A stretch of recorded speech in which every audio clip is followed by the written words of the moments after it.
Somo ni neno la kinabii. Ni neno Mungu amenipa tangu wiki iliyopita, akawa ananiambia nenda kazungumza na watu. Kwa hiyo litakuja kama neno la kinabii kwako, na kuna vitu nitaviachilia kwenye maisha yako kama utakuwa umekaa tayari. Lakini kama utakuwa umekaa tu kiaina, wakati Mungu anagusa watu wengine, utaona ukipitwa. Lakini naomba usipitwe. Ukipitwa itakuwa ni hali ya hatari. Nataka usipitwe. Neno hili nataka liwe juu yako. Nilisema siku ya leo watu waje na kitambaa cheupe, lakini nikawaambia sio ibada ya vitambaa, lakini ni ishara, ni alama ambayo Mungu anataka iachilie kwa watu wake. Kitabu cha Isaya ile sura ya 60. Ondoka uangaze. Tulia kabisa kwenye uwepo, nasema ondoka uangaze. Kwa kuwa nuru yako imekuja. Kwa kuwa nuru yako imekuja. Na utukufu wa Bwana umekuzukia. Amen. Logos ni neno la Kiunani, Kiaramu. Ni maneno ambayo yanamaanisha historia. Lakini lema ni kutoka kwenye historia kuingia kwenye uhalisia. Maneno mawili ya Kiunani. Logos ni historia, uhalisia, mambo yaliyotokea nyakati hizo. Lakini katika hiyo historia, kama hautapata maana ya kukuvusha wewe kutoka kwenye hiyo historia, inabaki kuwa halisi. Lakini kuna mtu anaweza akasikiliza historia, ndani ya ile historia ambayo leo tunasema ni ushuhuda, akajifunza kitu. Kwa hiyo kuna kitu, lakini mimi nitazungumza logos, alafu baadaye nitaongea lema. Na lema tafsiri yake ni mkate wa leo. Salini hivi: Baba yetu uliye mbinguni, jina lako litukuzwe. Vitu ambavyo mtu akivipata anaishi kwa furaha, anaishi kwa amani, ni riziki. Punga mkono wako kama unanisikiliza. Vitu ambavyo mtu akivipata akavimiliki kwenye maisha yake ni riziki. Riziki ikikosekana, moyo wa mtu unainama. Na mimi kanyango kati ya vitu ambavyo napambana navyo kwa watu ambao Mungu amenipatia ni kuondoka kwenye ukame, kuwa na riziki. Sema amen. Ni kuondoka kwenye nini? Kwenye ukame, kuwa na riziki. Uliwahi kujiuliza kwa nini Yesu anawaambia watu wasali? Ukiishia kusali alafu ukakosa riziki, hata hayo maisha yako ya rohoni yako hatarini. Saidia mtoto. Maisha ya rohoni yatakuwa hatarini kwa sababu utakuwa ni mhitaji. Na kuna mahali wanasema wahitaji, itakuwa ni tabu kukutana na Mungu kwa sababu wamejaa manung'uniko, hawana riziki zao. Hata wakiingia kwenye maombi wananung'unika, wanamwambia Mungu, kwa nini umempa Fide? Kwa nini umempa Katangaza? Mbona mimi umeniacha? Kwa yale maombi yanakuwa yana mashiko, yanakuwa yanaelea. Kwa sababu gani? Watu ni wahitaji. Nikupe mfano. Ukilala usiku, umeshinda asubuhi yapata chai, ukaenda mchana kupata cha mchana, ukaenda usiku haujapata cha usiku.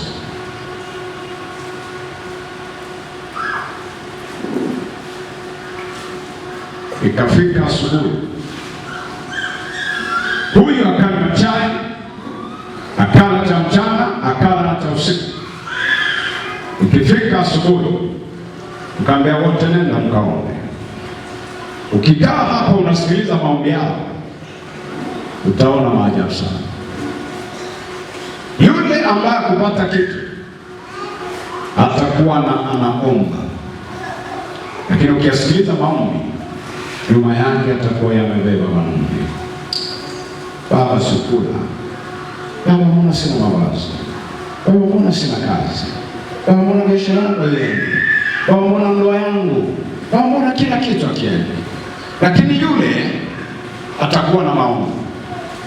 Siku moja Mungu alikuwa anafundisha unyenyekevu. Hiyo ni tofauti na unyenyekevu lakini kunung'unika. Lakini unyenyekevu, siku moja Yesu alikuwa anafundisha. Mtu mmoja alikwenda kwenye maombi. Wakati anaomba, alikuwa ni tajiri, amefanikiwa. Akasema, Baba, nakushukuru kwa sababu umenipa neema na lima navuna. Alafu mazizi yangu yana ng'ombe. Alafu nina kila kitu. Alafu nalipa zaka. Yule mtaalamu akawasikiliza. Mwingine akasema, mimi ni mjinga tu, sinaga kitu, ndomo yangu ni chafu. Biblia inasema yule aliyekuwa anaongea maneno ya unyenyekevu alikuwa na nguvu. Hiyo ni tofauti. Lakini ninayofundisha ni ile ya kunung'unika kwa sababu hauna kitu. Sasa Yesu wakati anafundisha akasema, salini hivi: Baba yetu aliye mbinguni, jina lako litukuzwe. Kwa nini litukuzwe? Umeniumba, umenipa akili timamu, umenipa uwezo wa kupambanua mema lakini na mabaya pia. Baba yetu aliye mbinguni, jina lako litukuzwe. Kwa hiyo unamfurahia Bwana kwa sababu amekufinyanga, amekufanya hivyo ulivyo. Halafu baadaye anasema ufalme wako uje. Maana yake nini? Unapotaja ufalme wa Mungu, maana yake unatamani akuweke kwenye nafasi. Ufalme wake usiingiliwe na kitu chochote. Akitamka jambo liwe. Lakini mwisho akasema utupe riziki yetu. Kwa nini jambo lile likukaa mwisho? Nataka niseme, pamoja na sala zote, pamoja na maombi yote, pamoja na ibada zote, pamoja na mikesha yote, kama tutaishi kwenye ukame, hatutaona faida ya kuwa na Mungu. Leo nimekuja kusema pamoja na ibada, pamoja na kumkiri Yesu, lazima tuweke mahali pa nafasi katika jina la Yesu Kristo. Wekwe mahali pa nafasi. Ule unachotaka umalize chuo upate kazi, uajiliwe upate cheo, uende kwenye nafasi. Sasa mwandishi anasema ondoka uangaze. Miaka michache, nisikilize, kwenye aka kanisa Waisraeli walikaa kwenye utumwa, walikuwa kwenye nchi ya Misri. Sikilize kwa makini, walikuwa kwenye nchi ya Misri. Sikilize kidogo tu, walikuwa kwenye nchi ya Misri. Akasema hatakaye wabariki nitambariki. Lakini miaka michache au Waisraeli hawa walikaa kwenye ukame, pamoja na kwamba Yesu ni Bwana ambaye ni nyota ya alfajiri, lakini bado waliishi maisha ya taabu. Hii ni nyota ya alfajiri. Hii inaonyesha utajiri waliokuwa nao katika nchi ya Israeli, lakini nyeupe inaonyesha namna ya neema ambayo Mungu ameiachilia juu yao ya agano. Lakini pamoja na kwamba walikuwa na Yesu katikati yao, na ya kwamba wana utajiri, wana bahari, wana kila kitu, lakini bado walisafa, waliaso, waliingia kwenye maisha magumu, hawakula walichokuwa wanakitaka. Sikiliza nikwambia nisi hii, walilala wamechelewa, waliamka wakiwa wa kwanza. Maandiko nasema walipasua mawe. Maandiko nasema walimimina zege, walijenga mapiramidi yote unayoyaona katika taifa la Israeli. Waliishi maisha magumu. Wakati wanafanya kazi ya kilimo, walikuwa na manyampara, walikuwa na wapiga viboko nyuma. Hawakuona raha kwa muda wa miaka 400. Umri sijui wa kitu gani. Miaka 400 waliokaa kwenye taifa la Misri hawakucheka wala hawakuona raha. Maisha yao, pamoja na kwamba walikuwa wanamuona nyota wa alfajiri ambaye anaitwa Yesu Kristo, hawakuwahi kuona maisha ya furaha. Pamoja na kwamba walikuwa na mali, hawakuwa na maisha ya furaha. Pamoja na kwamba Mungu aliahidi vitu vikubwa juu ya maisha yao, hawakuwahi kuwa na furaha. Miaka yao yote walikuwa ni watu wanalia. Walifanya kazi ngumu, walimimina zege.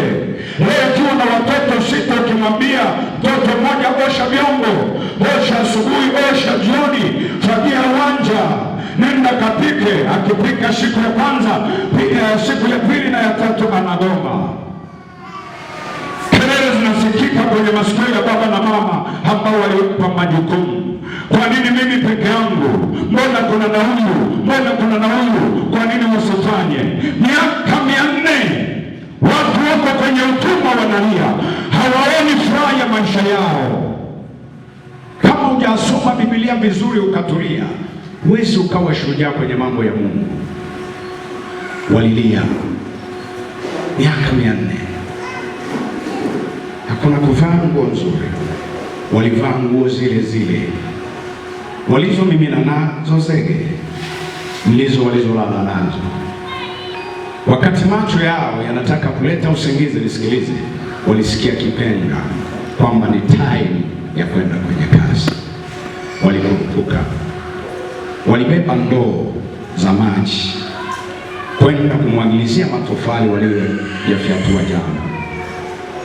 Wakati wanafyatua yale matofali ya kawaida ya kuchoma, walikuwa nakata nyasi ndogo ndogo, zile nyasi, alafu wanazichanganya na udongo, wanaanza kukanyaga. Ule udongo unakuwa kama ule udongo kama ile ngano ya chapati. Unapoikanda ili utengeneze chapati nzuri, lazima ile ngano itoke kwenye mikono.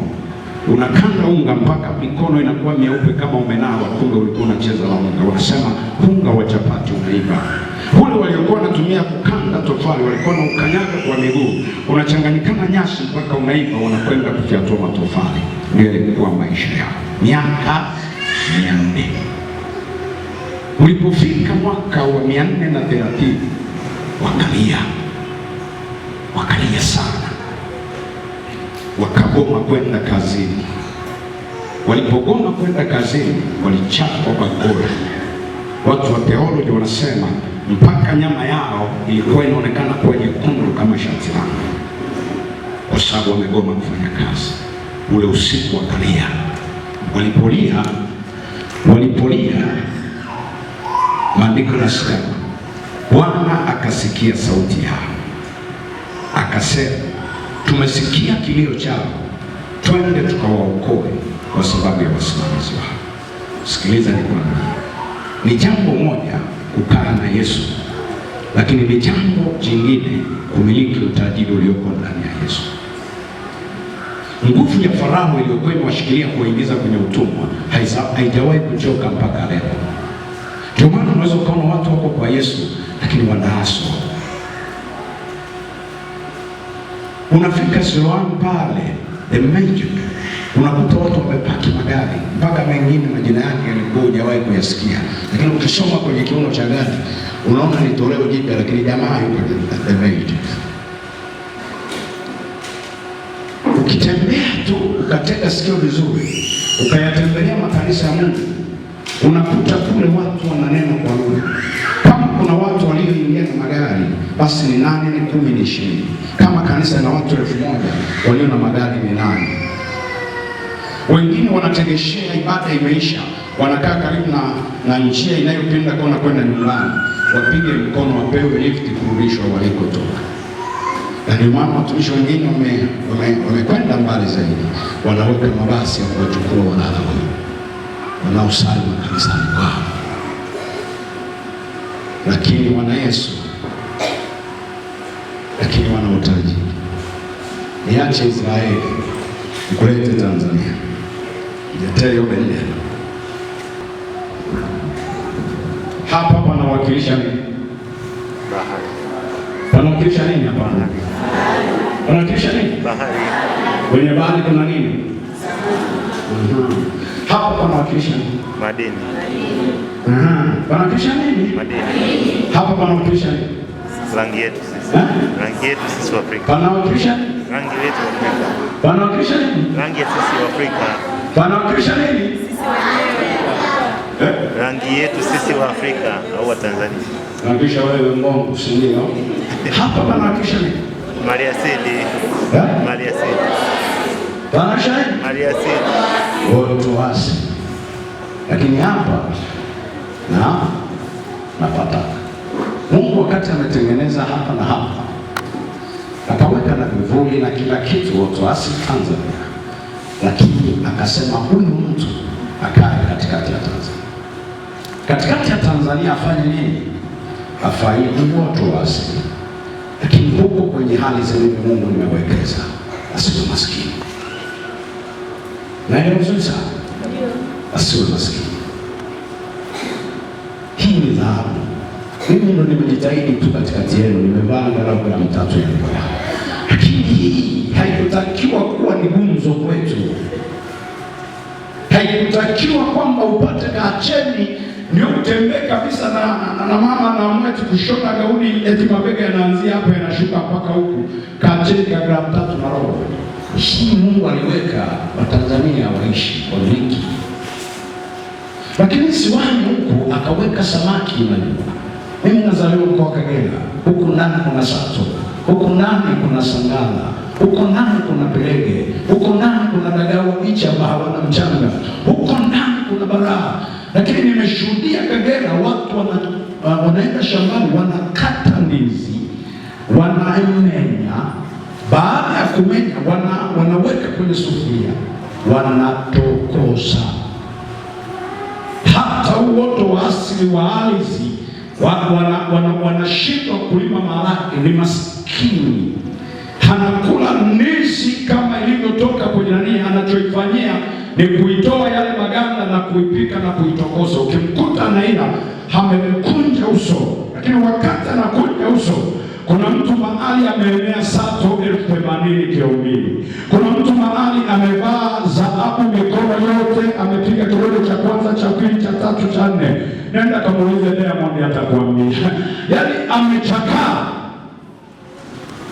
Lakini mtu wa agano ambaye Mungu anasema ukimbariki nitambariki, ukimbariki nitambariki, ukimlaani nitakulaani. Huyu mtu wa agano yuko kwenye kijiwe, amechukua jiwe, ameliandika, anaitwa Meadows, anajiita kijana Chris, na hata wanaoimbia nyimbo wanawaita Chris. Chris mpo, wanasema tupe, wanalala kwenye mkesha, wanajasho, halafu wenyewe wanaondoka na fedha zote, wanawakwamua, wanawaachia mirusi kwa sababu walikesha kwenye mkesho wa kucheza, wenzao wanaondoka. Ninachopata shida nacho ndani ya Tanzania, huyu Mwafrika ambaye Mungu amenitawaza nimtumikie, kwa nini dhahabu isiwe mali yake? Kwa nini baalini vilivyowekwa kwenye baali isiwe mali yake? Kwa nini tuishie tu kumfanyia Bwana ibada halafu ili viliwe na wengine, vitawaliwe na wengine? Leo nataka nitengeneze hasira kwenye moyo wako ya kwamba kama Mungu alituweka, kumiliki ni haki yetu. Ndio makofi Yesu mazuri. Tikise, mwambie jirani ni ushamba tu unaotufanya tukae hivi, kwa sababu huyu wa vyote atumtafuti. Yesu atumtafuti, watu atumtafuti, lakini maandiko yanasema Isaya 55 mstari wa 6 anasema mtafute kwa Bwana na utukufu wa Bwana umekuzukia. Maana tazama giza litaifunika dunia, na giza kuu litazifunika kabila za watu. Bali Bwana, sikiliza maandiko yanasema giza litafunika kabila za watu, bali Bwana atakuzukia wewe. kuzukia wewe, na utukufu wake utaonekana juu yako, na mataifa wataijilia nuru yako, na wafalme kuijia mwanga wa kuzuka kwako. Inua macho yako, sasa macho yako, utazame pande zote, wote wanakusanyana na kukujia. Narudia vizuri. Narudia. Inua macho yako, utazame pande zote, wote wanakusanyana, wanakujia wewe. Wana wako watakuja kutoka mbali, na binti zako watabebwa nyongani.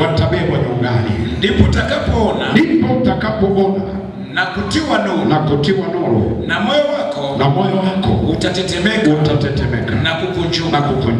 Kwa kuwa wingi wa bahari utageuzwa kujia. Niletee hiyo kitu. Kwa kuwa wingi wa bahari una samaki, wingi wa bahari una vitu vingi huko ndani ambavyo Mungu aliweka kama rasilimali yetu. Wingi wa bahari utakujia. Hii ndio bahari yetu. Anasema wingi wa bahari utakujia. Anaposema wingi wa bahari, manake sio maji yatakujia. Kila kilichoko baharini, ukiamua kwa mfanyabiashara wa sokoni, watu wanashangaa nini kimetokea. Unagusa kidogo, watu wanapata habari zako. Nani anauza sato? Wanajua ni wewe. Nani anauza sangala? Wanajua ni wewe. Wingi wa bahari utakujia wewe. Sikiliza maandiko yanasema, utajiri wa mataifa utakuasilia. Wingi wa ngamia utakufunika. Ngamia vijana Omidia na Efa wote watakuja kutoka Sheba. Wataleta dhahabu. Sikiliza maandiko yanayosema, nyosha blaza. Wataleta dhahabu. Kumbe dhahabu ikiamuliwa na Bwana inaingia kwenye mikono ya watu. Maandiko yanasema fedha na dhahabu ni mali ya Baba. Tunahitaji iamuliwe dhahabu, watu wakamiliki dhahabu. Namshukuru Mungu kwa ajili ya kijana wetu hajaja leo. Mwaka mmoja akaniambia, baba, nataka niwe mfanya biashara wa dhahabu. Akaniambia nataka kuchimba. Nikamwambia nenda kachimbe.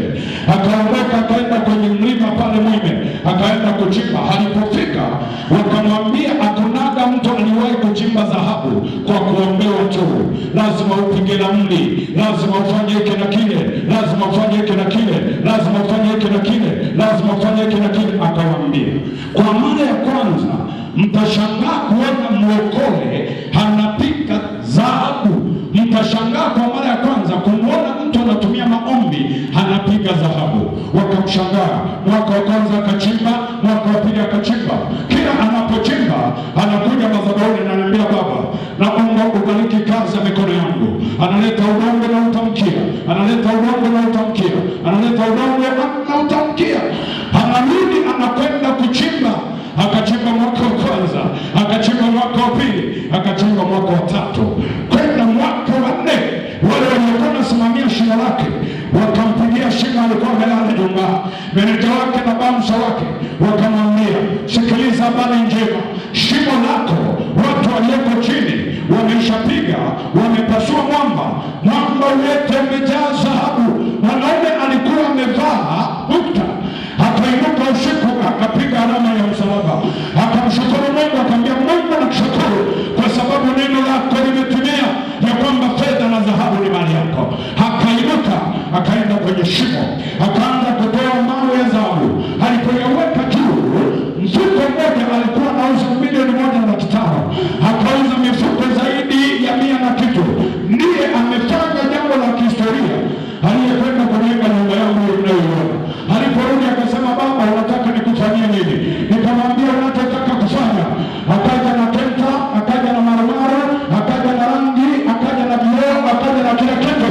Akasema na atukuzwe Yehova kwa sababu dhahabu imepatikana kwa mlokole. Mungu hajawahi kubadilika, ni yeye yule jana, leo na hata milele. Anaweza kutenda kwako pia. Na mara ya pili amerudi shimoni, akaniambia, baba, nakwenda kwa mara ya pili. Na mimi nikamwambia kwa mara ya pili unakwenda kupasua chungu.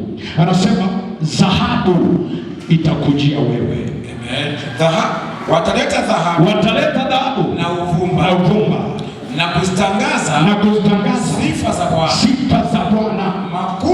Makundi yote ya Kedari yatakusanyika kwako. Kondoo waume wa Neba yote watakutumikia. Watapanda juu ya madhabahu kwa kibali. Nami nitaitukuza nyumba ya utukufu wangu. Pigia makofi mazuri. Jamani, hayo ni maneno ya Kanyambo, ni maneno ya Kanyambo. Unaamini kupokea? Unaamini kumwona Bwana? Inuka, shika kitambaa chako mkononi. Ishara hiyo ni ishara ya kutukuzwa. Ukiinua juu hicho kitambaa chako, ikawa ishara ya kutukuzwa. Simama kama mwanajeshi kabisa, ikawa ishara ya kutukuzwa. Ikawa ishara ya kutukuzwa. Ikawa ishara ya kutukuzwa. Inua juu, shika mkono, hata mlioko yuko nyuma, ikawa ishara ya kutukuzwa. Ikawa ishara. Sema kabisa kwa moyo wa dhati, Bwana Yesu, ninakushukuru. Wewe ni mwema. Hakuna kama wewe Yesu. Baba anaongea maneno mbele yetu kama maneno ya kawaida, lakini mataifa wanatuuliza maswali. Yuko wapi Mungu wenu? Yuko wapi Mungu wenu? Lakini wewe Mungu upo. Ndio watu juu kabisa hivi. Upo.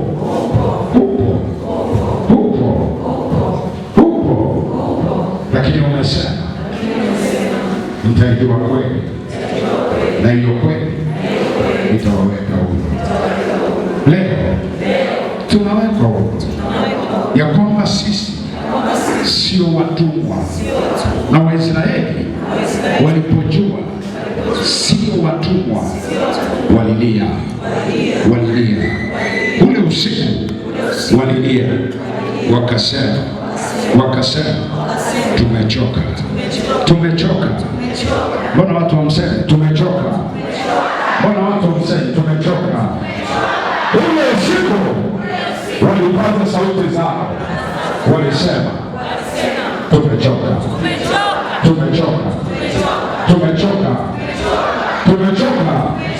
Kuna mtu anaongea kawaida maisha, tumechoka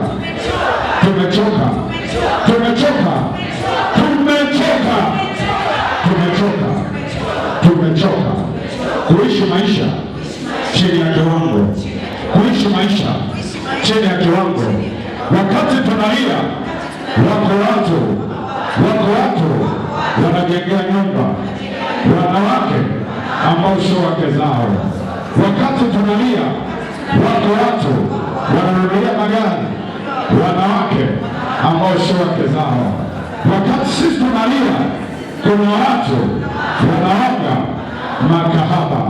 Wakati sisi tunalia, kuna watu wanaweka bili ya kunywa mwezi mzima, si wao tu, lakini na marafiki zao. Wakati sisi tunalia, kuna watu wana nyumba zaidi ya moja.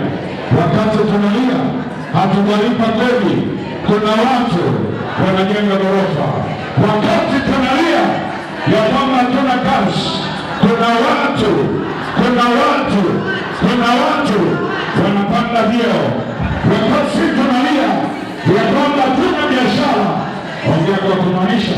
Wakati tunalia tunasema hatuna biashara, kuna watu wanakwenda Dubai, kuna watu wanakwenda China, kuna watu wanakwenda Dubai, kuna watu wanakwenda China. Wakati sisi tunalia ya kwamba tumefilisika, kuna watu wameinuliwa.